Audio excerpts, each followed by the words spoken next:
Les drogues ne sont ni mauvaises ni bénéfiques, mais certaines finissent par prendre le contrôle de votre cerveau et donc de votre vie.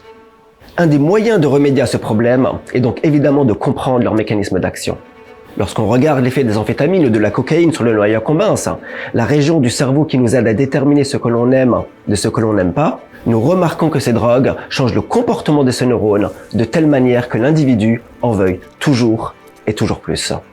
Sur la planète, des milliers de personnes souffrent de dépendance. Et cela a non seulement un impact très grand sur la société en général, mais elles détruisent aussi de nombreuses relations sociales entre parents, proches et amis. Mon nom est Saïd Kourish, je suis chercheur en neuropsychiatrie et professeur au département des sciences biologiques de la faculté des sciences, à l'UQAM.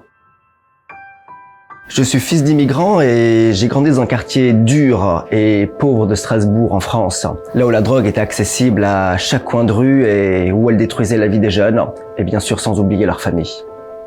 Est-ce que j'ai vécu des situations marquantes? Bien sûr.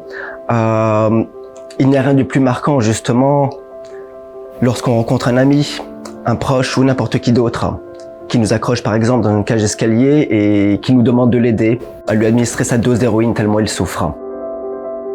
Nous avons fait beaucoup de progrès, mais bien qu'il n'y ait toujours pas de traitement contre l'addiction aux drogues de nos jours, nos recherches justement qui sont à la frontière entre la santé mentale et la neurobiologie nous permettent de comprendre comment les dégâts dans le cerveau mènent justement à la toxicomanie.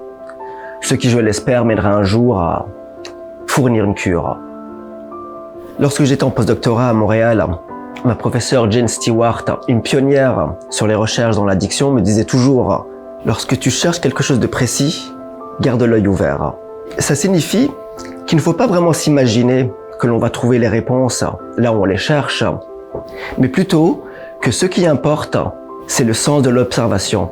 Et c'est là la base même de la recherche en sciences.